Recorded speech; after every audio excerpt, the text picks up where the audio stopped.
Boa tarde, gente. A nossa reunião clínica de hoje tem o tema Linguagem Escrita e Teleconsulta, apresentação de um caso clínico. Esse seminário vai ser apresentado por mim, Maria Júlia, do 3º ano, e pela Beatriz, do 4º ano, orientados pela professora doutora Aline da Costa. Bom, vamos começar falando sobre a regulamentação da telefonoaudiologia. Então, muita gente pensa que a telesaúde, ela se iniciou agora, nesse contexto de pandemia, mas, na verdade, ela já é reconhecida pelo Conselho Federal de Fonoaudiologia desde 2009. A telesaúde, ela é inevitável, né, por conta de todos os avanços tecnológicos que a gente vem passando. Essa pandemia apenas fez com que os olhares voltassem muito mais fortemente, de uma maneira mais intensa, reforçando essa necessidade e acelerando os processos de mudança dos critérios, das resoluções. Mas na resolução lá de 2013, que era a resolução vigente até antes da pandemia, a 427, a teleconsulta e o telemonitoramento, eles já eram previstos. Mas o que acontecia? Não podia ocorrer um primeiro contato com o paciente de maneira virtual, então o fonoaudiólogo ele precisava já ter atendido esse paciente alguma vez previamente, presencialmente, e ele também não poderia fazer diagnóstico e terapia sem um outro profissional fonoaudiólogo juntamente com esse paciente de maneira presencial.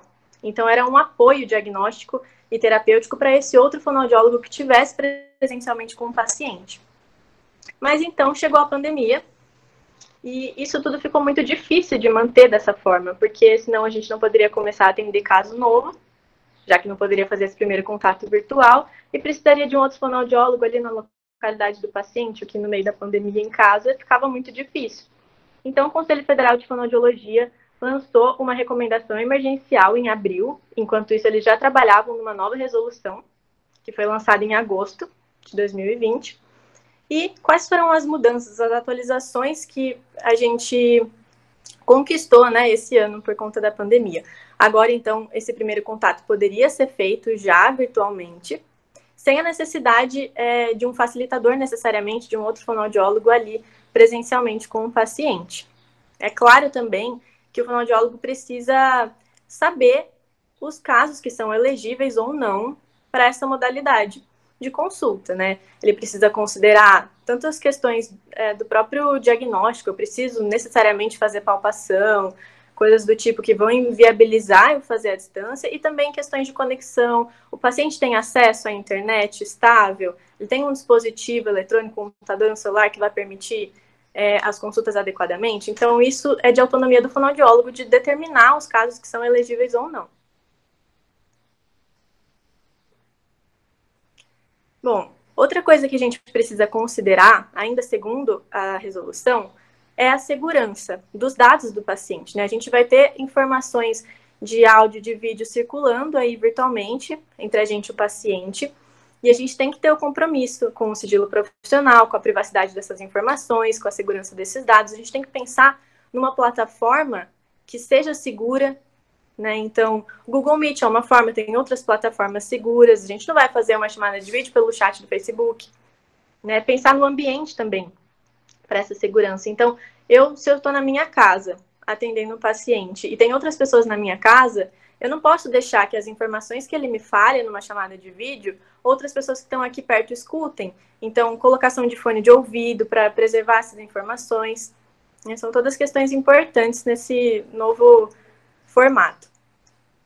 Também a gente tem que pensar na qualidade de áudio e vídeo, tanto do fonoaudiólogo quanto do paciente, né? Porque muitas vezes a gente tem que, por exemplo, dar modelo para o paciente de fala, ele precisa ver a nossa boca adequadamente, nosso vídeo tem que estar bom, áudio, a gente também tem que ver se o paciente está fazendo corretamente. Então, isso entra nos pré-requisitos também. Aí, considerando a dinâmica do atendimento, nós precisamos pensar nos 6 elementos da comunicação, segundo o linguista Roman Jakobson, os 6 elementos que são necessários para que uma comunicação ocorra de maneira efetiva. Então, a gente precisa ter o quê? O emissor e o receptor, que seria o profissional e o paciente, certo? Então, esses papéis se invertem. Uma hora eu sou a emissora, eu transmito uma informação para o paciente e ele recebe. Outra hora o paciente vai transmitir uma informação para mim, eu vou receber. Mas, de toda forma, a gente precisa considerar nas condições desse emissor e receptor. Então, o ambiente, como eu já comentei, se a gente está num ambiente favorável, eu não posso estar num ambiente com muita distração de fundo, para que o paciente possa perder a atenção no meio da consulta. A vestimenta que eu vou estar usando, não é porque eu posso estar na minha casa, um ambiente assim, que não vai ser uma situação de consulta. Então, eu vou fazer o quê? Vou usar jaleco? Tem que pensar nisso. O paciente, nós precisamos avaliar se ele tem necessidades especiais que a gente precise prestar atenção, como, por exemplo, dificuldades comunicativas, se ele tem alguma dificuldade de compreensão, de fala, de ordem, se ele precisa de algum acompanhante junto, a mãe, alguém que esteja ali durante a terapia, ou se a gente consegue sozinho com ele trabalhar. Então, a gente vai ter que pensar na forma como a gente vai transmitir essa mensagem. Ela talvez tenha que ser mais curta, mais direta, porque é mais fácil a gente perder a atenção estando em casa, tendo gente por perto, né? Não estando num ambiente controlado da clínica.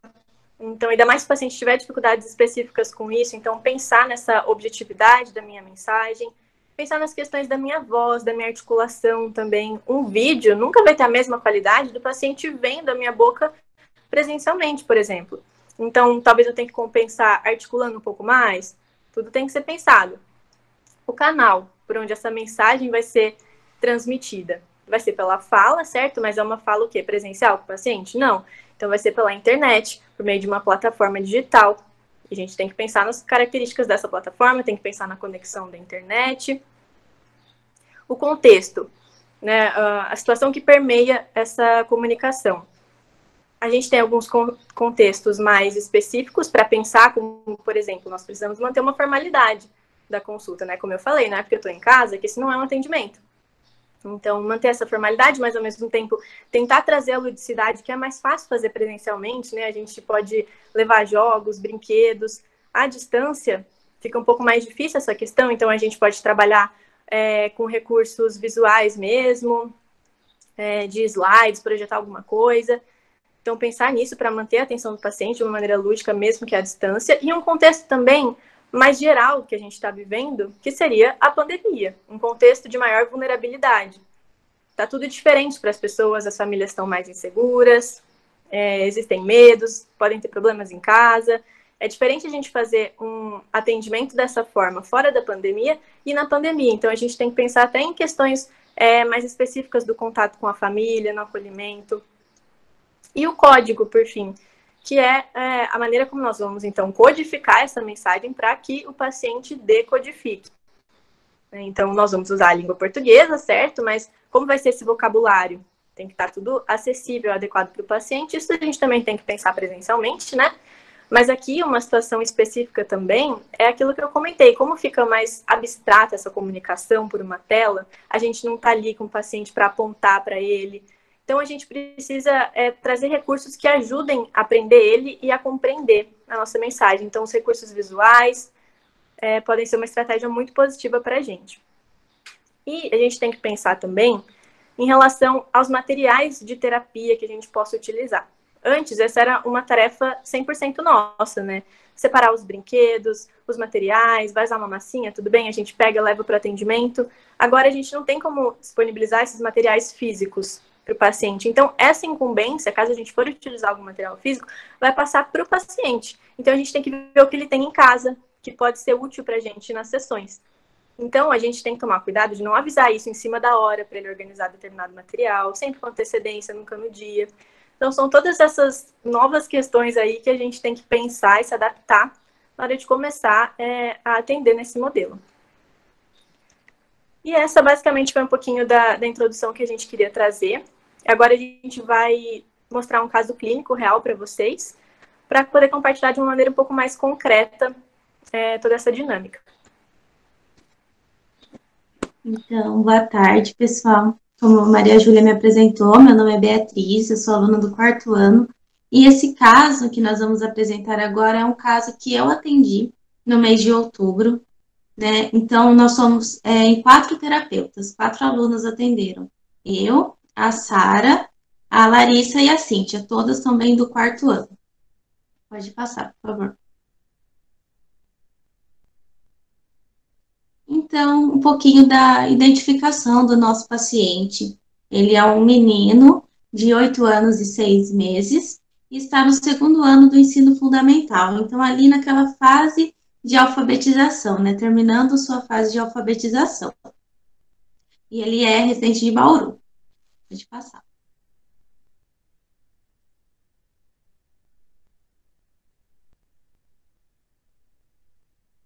Então, quando nós conversamos com a mãe, né? Nosso primeiro contato com a mãe foi pela plataforma, né, virtual. Eu ia atender esse paciente no início do ano, antes da pandemia, mas nós não tivemos tempo, né? Então, nosso primeiro contato foi já em um contexto virtual. E a queixa que ela nos trouxe foi que ele troca algumas letras na hora de ler e escrever.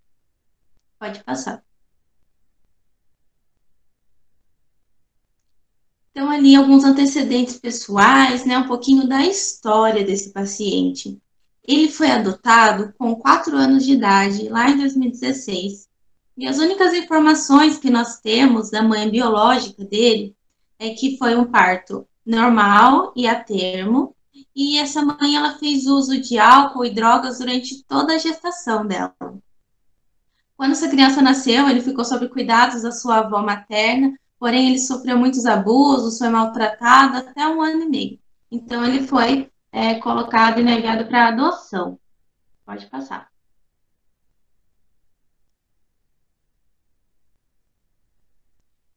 E ele foi adotado, ele foi colocado para adoção junto com os seus outros 4 irmãos que também apresentam alguma dificuldade, alguma alteração de fala. Né? Nós sabemos que isso, a questão genética, hereditariedade, tem uma ligação muito forte, né? Então, outros 4 irmãos também apresentavam uma alteração de linguagem. E antes de ser adotado, ele passou por atendimento na Sorri, em Bauru, por causa de algumas alterações de desenvolvimento neuropsicomotor e também distúrbios na fala. Mais para frente, né, mais recentemente, ele recebeu um diagnóstico também de TDAH. Pode passar. Então, na parte de leitura e escrita, né, que é o nosso foco nesse seminário de atendimento dele.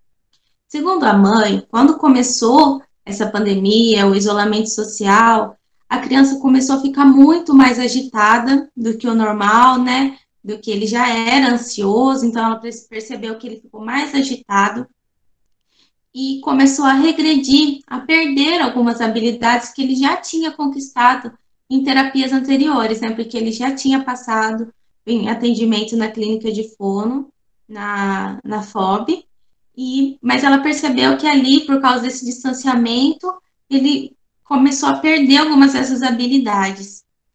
E em relação à escola, ele não está tendo aula, né, assim, nem virtual. As professoras passam algumas atividades para ele quinzenalmente e os pais ali realizam essas atividades. A mãe falou que tentou manter o horário que ele tinha costume de ir para a escola ali de manhã, mas devido a essa falta de atenção, essa irritabilidade, agitação, eles não conseguiram manter, né? Então, eles estão tentando fazer o mínimo possível por dia para que ele consiga manter a atenção. Pode passar, por favor. Então, outra coisa que a mãe nos trouxe foi que ele não consegue interpretar textos e nem compreender de ordem simples, né? Ele sempre retoma o que foi lido para tentar responder alguma questão, ou ele precisa, alguém dar uma ordem para ele, ele precisa que a pessoa repita novamente, né? Para que ele consiga realizar essa ordem. E, especificamente na leitura e na escrita, a mãe trouxe que as principais dificuldades dele, né, são na emissão dos fones SAZAN, RAN, SH.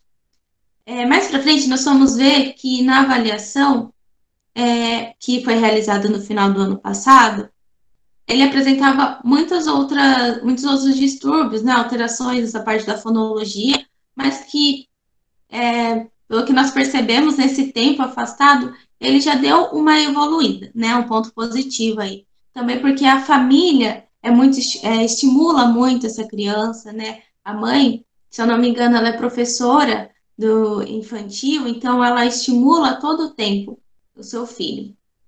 Pode passar.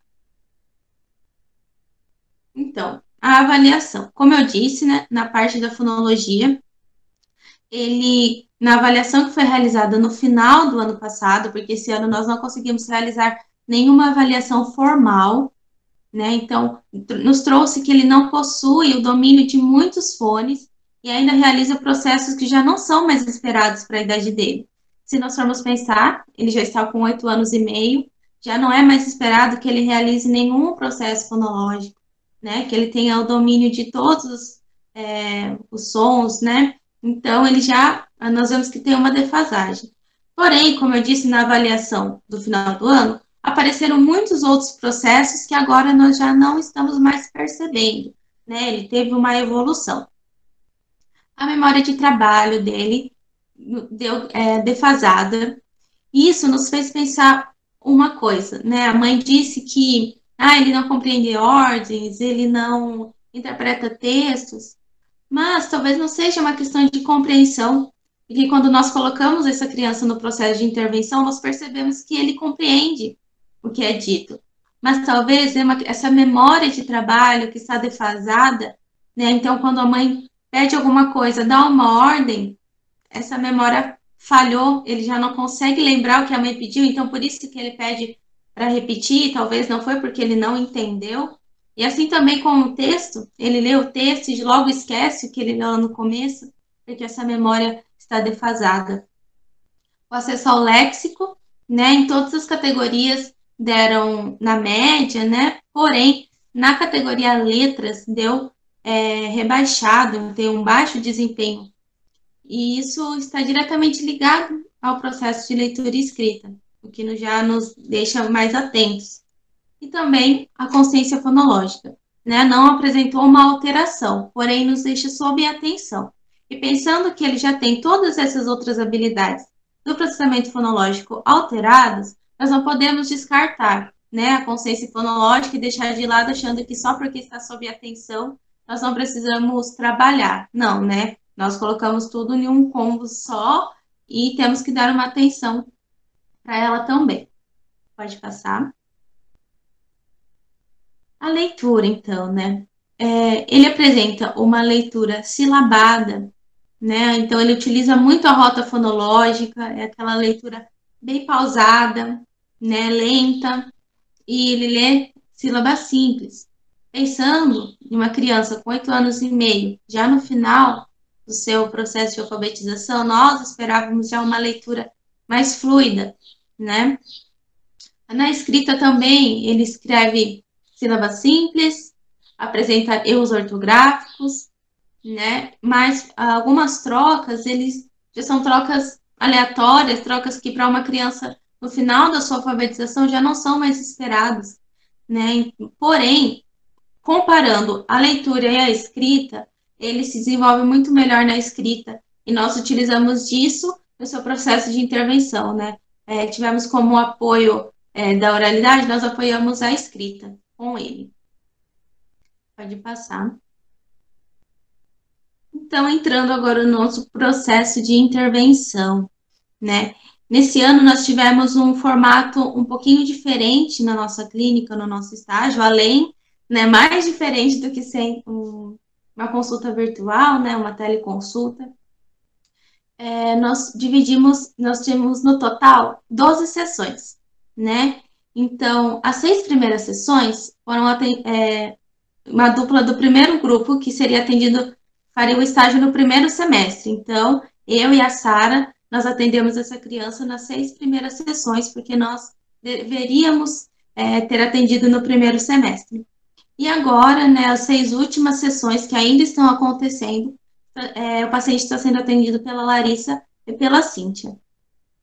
Então, o nosso foco, né, apesar de tudo que a gente viu que está alterado na avaliação, o nosso foco foi a fonologia e essa relação fonema-grafema, né, que é tão importante no processo de leitura e escrita. E pensando numa criança que já está no final do seu processo de alfabetização. Pode passar. Nós tivemos, então, como um objetivo estimular as habilidades fono-viso-articulatórias, né? Então, a emissão, a questão visual e articulação, que eu vou explicar um pouquinho para vocês depois. A consciência fonológica, né? Como eu já disse, né? Que nós não podemos deixar de lado. A memória de trabalho, que está alterada. E também, claro, levar tudo isso desenvolvimento da leitura e da escrita, além da atenção, né? Atenção sustentada, atenção visual e auditiva, que já é importante, né? No atendimento presencial, agora muito mais é importante no virtual, né? Porque nós precisamos que dessa criança atenta ali conosco, nós precisamos, assim, é um esforço maior, né? Estar virtualmente. Então, as nossas estratégias com ele, né? O que eu coloquei o básico, que foi a essência das nossas estratégias. Nós começamos do mais simples possível. Como essa criança já estava quase 1 ano sem intervenção, nós não sabíamos mais como estavam essas habilidades, né? O que a mãe falou que regrediu, mas o que regrediu, como regrediu, né? Então, nós começamos no mais básico, das vogais, né? Então, nós apresentávamos a vogal para ele, ali no caso, a letra A. E, então, aquela questão fono-viso-articulatória.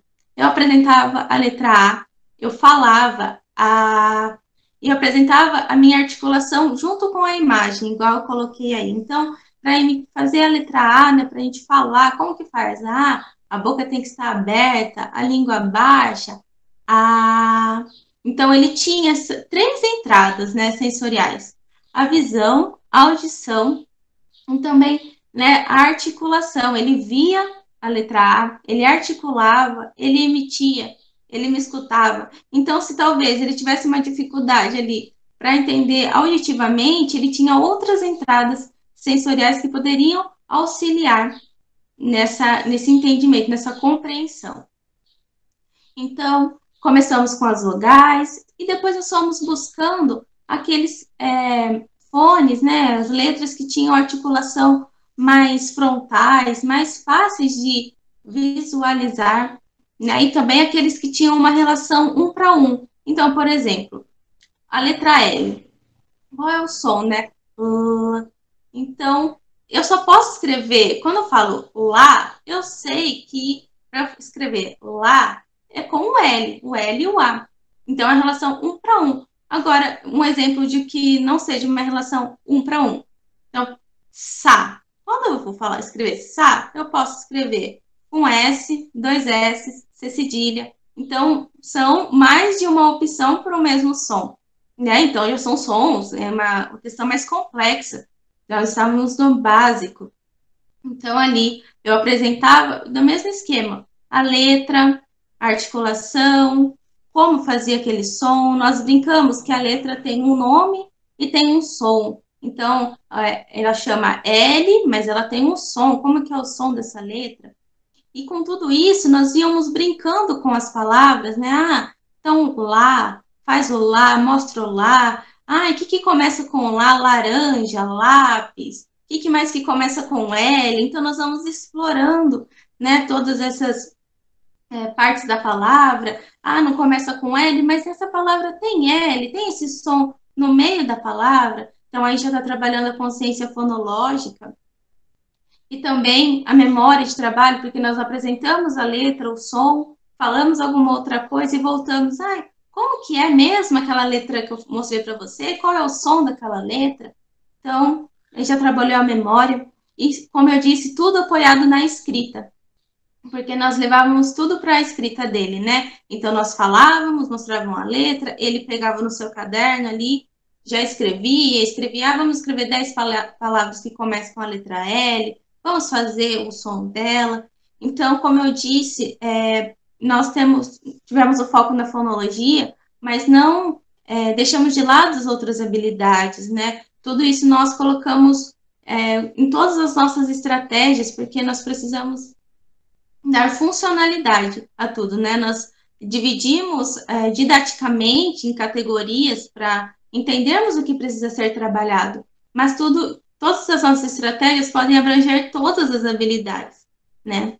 Pode passar, por favor.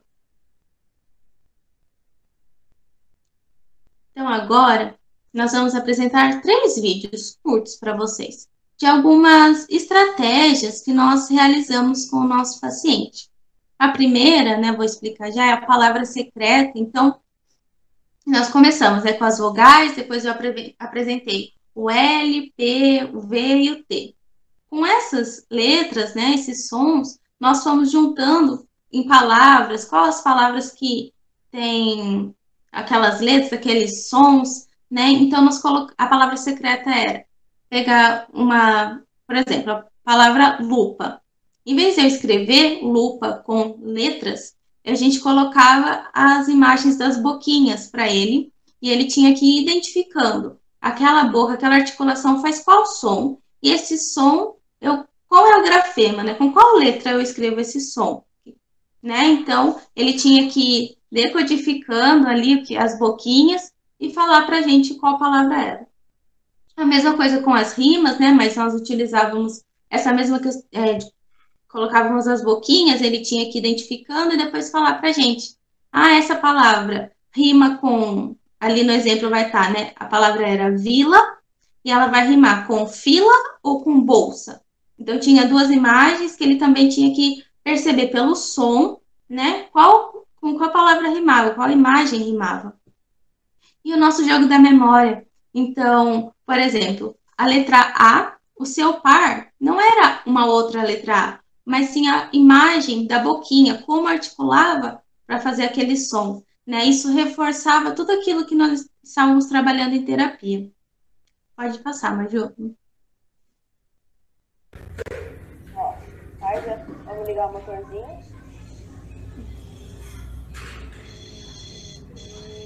Jaca.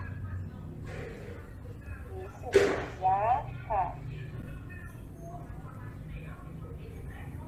Você sabe o que é uma jaca? Eu não sei o que é jaca. Não, é uma fruta amarela, grandona assim, ó. É uma jaca. Então, aí, né, nós, além de trabalharmos, nós podemos explorar a nossa terapia e enriquecer, né? Ah, eu coloquei jaca, ele fez o já, mas ele sabia o que era uma jaca? Não, ele não sabia. Então, ali a gente pode ir explorando, né? Ah, é uma fruta. Com isso, ele já aumentou o vocabulário dele.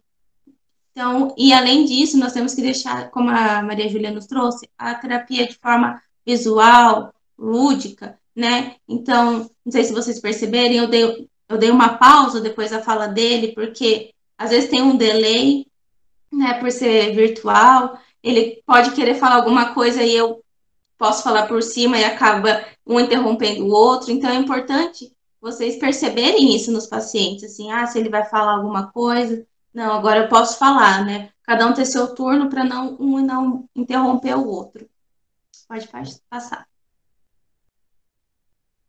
Eu tenho perguntar ver com fila. Tem que juntar. Olha, a gente primeiro tem que descobrir qual é essa palavra que tá aqui, tá bom? Com as boquinhas. É ver com I e L A. Então vamos. Vila. Vila. Muito bem! Muito. Então, aí, né, ele conseguiu decodificar, mostrar qual palavra que era. É importante motivar o nosso paciente, né? Sempre, assim, a gente já tinha que fazer isso presencialmente ali, então, gesticular bastante, né? Mostrar a animação, que ele acertou, isso é muito importante. Pode passar?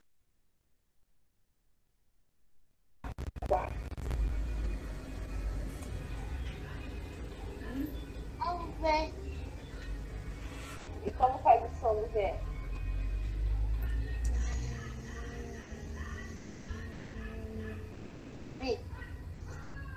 Isso.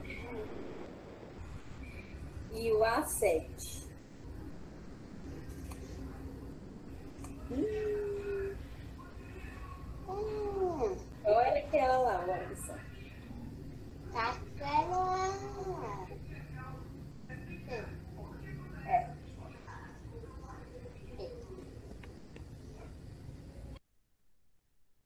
aí, né, o reforço, ele viu a boca, ele sabia qual letra que representava, né, que aquele som que era feito pelaquela articulação era o P, mas ele já, daí a gente reforçou como que faz, como que é o som do P, né, então esse jogo foi muito bom com ele, porque motivava, né, ele ficava engajado com a atividade e reforçava tudo aquilo que nós já tínhamos trabalhado. Pode passar.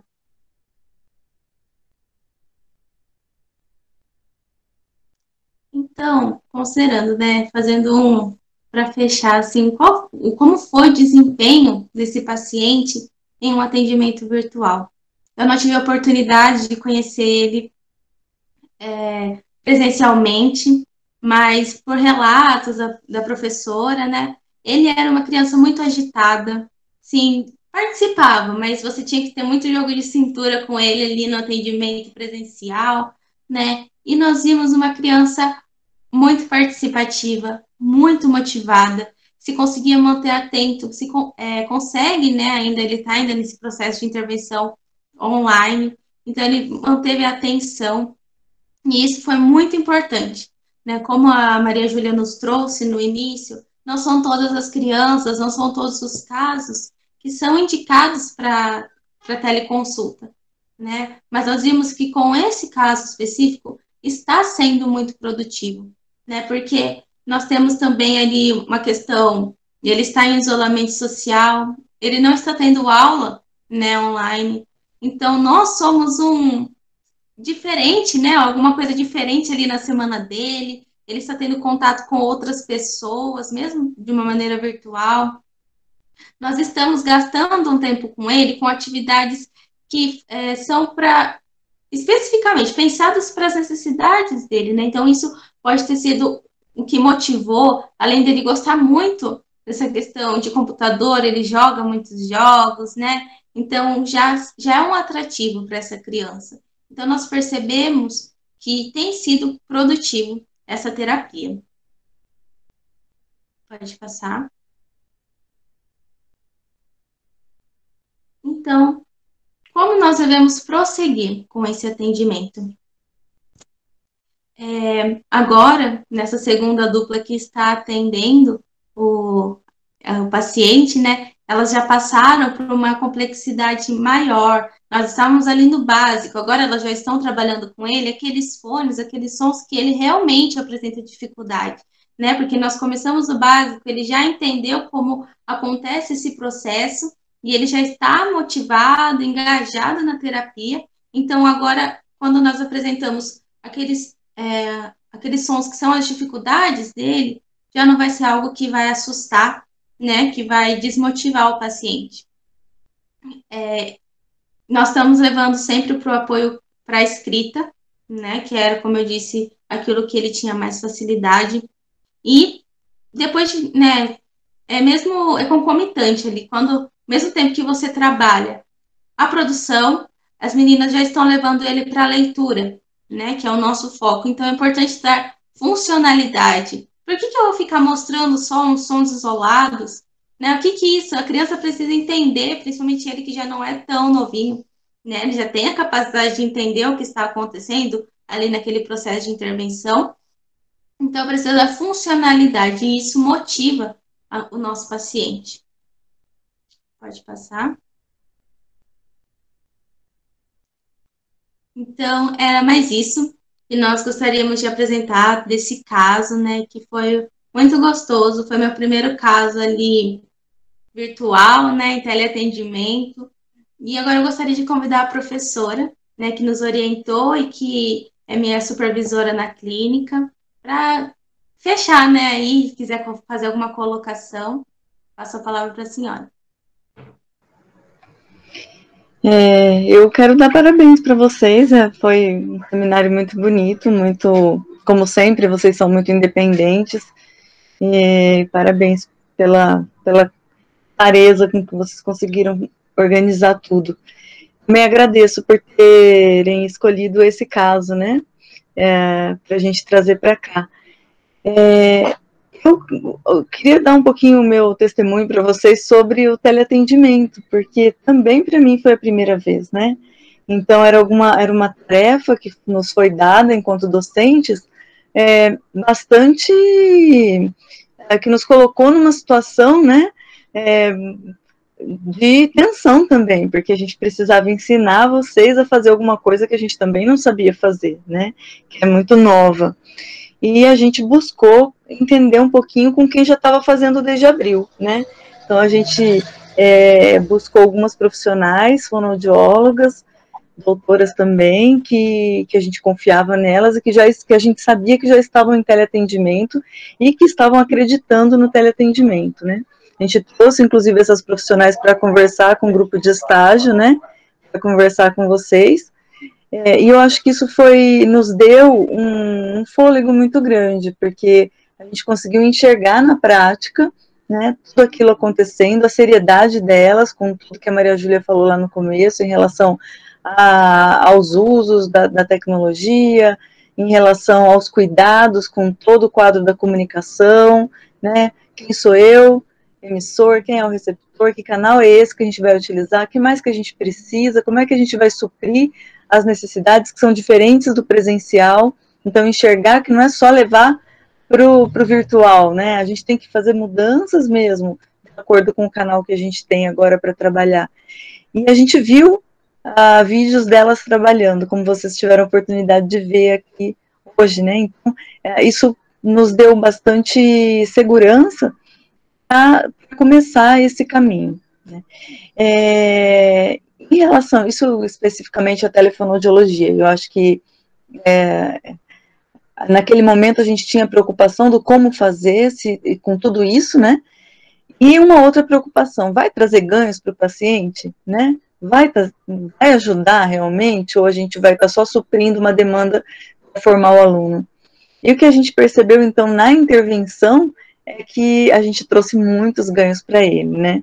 A gente pôde ver a atenção e a motivação e a presença dele, o quanto ele estava interessado, só isso, né? Interessado na linguagem escrita, interessado nas atividades, pronto ali para participar o tempo todo. A gente teve uma situação na última sessão, um problema da internet, e ele ficou bastante chateado quando as meninas entraram, agora já o novo grupo, né, quando as meninas entraram, ele falou assim, a gente vai ter pouquinho tempo hoje, e muito chateado. Então a gente percebe o quanto para ele está sendo significativo tudo isso, né, e a gente tem visto os ganhos que ele tem tido mesmo na fala, na própria reflexão sobre a escrita, em algumas dificuldades que ele tem. Então, com certeza a gente tem algumas dificuldades, a gente tem alguns pontos, né, que a gente tem que estar sempre atento em relação ao atendimento, mas é uma possibilidade real, não é uma possibilidade que a gente tem visto que é apenas para cumprir um momento pontual, mas é uma possibilidade mesmo. Claro que revendo ponto a ponto, revendo a sessão, né, se aquele paciente está ainda tendo ganhos ou não, acho que alguma coisa que tem que ser reavaliado constantemente. Para iniciar, como as meninas falaram mesmo, é um paciente que vai ter ganhos no teleatendimento? Então, para iniciar, é possível, né, e depois, semana a semana, atendimento a atendimento, reavaliando se está tendo ganhos ou não, se mudanças vão suprir algumas dificuldades, ou se é melhor parar, né, o atendimento. Então, acho que a gente precisa dessa reavaliação constante. Mas no caso da linguagem escrita, a gente, só um breve testemunho do que a gente tem vivido, né, a gente trabalhou com 4 pacientes esse semestre, nesse formato que a Beatriz apresentou, e dos 4 pacientes, 3 pacientes a gente teve muitos ganhos, e foi possível, né, um dos pacientes a gente teve problema mesmo com o canal, e a gente está tentando suprir para que ele possa ter algum tipo de ganho apenas com a apresentação de atividades assíncronas, mas a gente não conseguiu fazer atividades síncronas. De 4 pacientes, 3 a gente avançou, então a gente acredita mesmo que é uma possibilidade viável, e a gente sabe, cada dia de atendimento, que a gente precisa estudar muito, né, para poder suprir as nossas necessidades de dar um melhor atendimento nessa modalidade tão diferente. Acho que era um pouco isso, Beatriz, Maria Júlia. Se o pessoal tiver alguma dúvida, né, Beatriz? Aí a gente... Muito obrigada, professora. E só complementando nessa questão de sempre estar se atualizando, é importante a gente pensar assim, como que eu posso fazer o meu paciente interagir na minha sessão, né? Porque ali presencial eu tenho folha, eu tenho papel, vamos desenhar, vamos fazer, mas agora é na tela do computador, né? Então a gente tem que pensar sempre em que ele também seja o protagonista, que ele faça, né? Isso motiva muito mais, o que é diferente eu ficar igual vocês estão aqui. Uma criança não vai gostar de eu só ficar falando com ela e mostrando, ó, você tem que fazer assim, sabe? Não, ela tem que participar, ela tem que interagir também. E se alguém que tiver alguma dúvida, quiser comentar alguma coisa, professora Wanda, alguém. Então, Alguma curiosidade, né? enfim, temos mais um tempinho.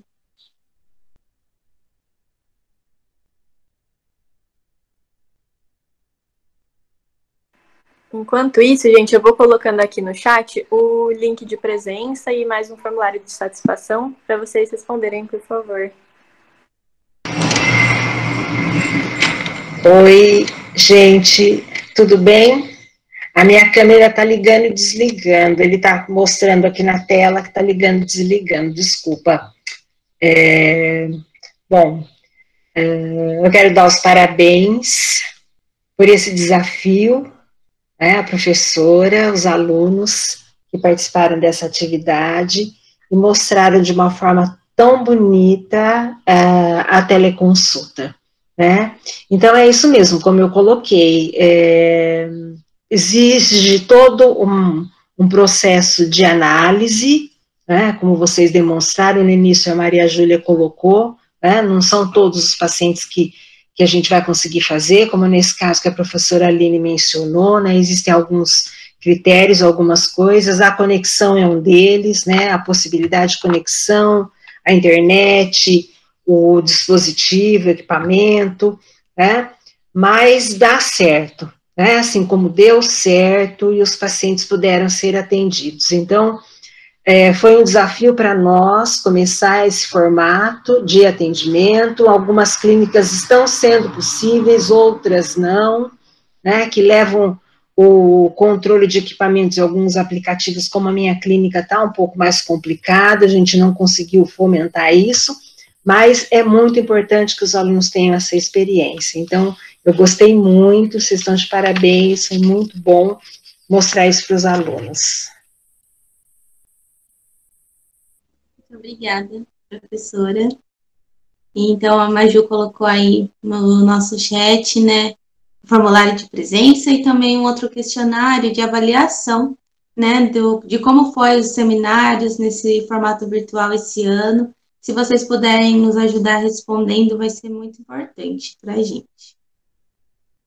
E se ninguém mais tiver nenhuma colocação, né, acho que nós podemos ir encerrando.